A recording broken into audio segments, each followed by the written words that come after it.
আসসালামু আলাইকুম। আশা করি সবাই ভালো আছেন, সবাই সুস্থ আছেন। ফ্রান্সের সর্বোচ্চ কয়েকটি খবর নিয়ে আপনাদের সামনে হাজির হয়েছে। ভিডিওটা অবশ্যই শেয়ার করে দিবেন। ফুল ভিডিওটা দেখতে ভুলবেন না। প্রথমত, ভূমধ্যসাগরেতে অনেকটাই ট্র্যাজেডি হয়ে থাকে। 2023 সালেতে দেখা গিয়েছে প্রায় 2500 মানুষ মারা গিয়েছে বা তাদের খুঁজে পাওয়া যাচ্ছে না। এই রিস্ক নিয়ে ইউনিয়ন ইউরোপেতে অনেকেই ঢুকতে চায়। এর কারণেতে যারা কিনা বিদেশে আসতে চান অনেক সতর্ক হয়ে তার পরবর্তীতে আপনারা এ পথে আসার চেষ্টা করবেন।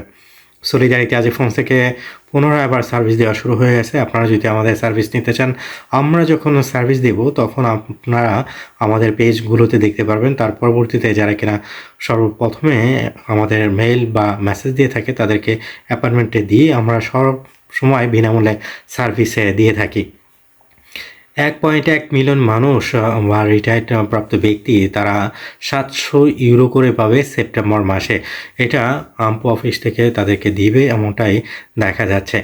অলিম্পিক গেমস 2024 সালে যেটা হচ্ছে ফ্রান্সে, সেটার জন্যে যারা কিনা রেস্টুরেন্টের মালিক ছিল তারা অনেকটাই আশাবাদ ছিল।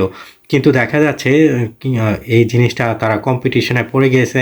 ফ্যান জোন যেটা রয়েছে সেটার কারণেতে মার্সাইয়ে যারা রেস্টুরেন্টের মালিক রয়েছে তারা ইতিমধ্যে রাগান্বিত অবস্থাতে রয়েছে।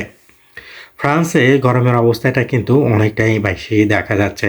বর্দো শহরে 27 ডিগ্রি, মোমপলি শহরেতে 25 ডিগ্রি, এমনটাও আরও বেশি হবে বলে জানিয়েছেন রবি এবং সোমবার দিন এই রাতের সময়টাতে।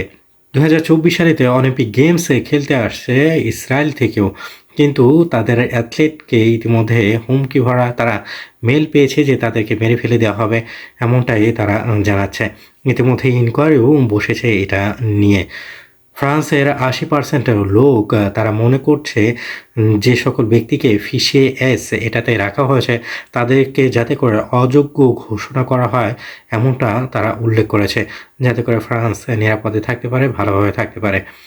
ভিডিওটা অবশ্যই শেয়ার করে দিবেন যাতে করে সকল তথ্য সবাই জানতে পারে। আসসালামু আলাইকুম।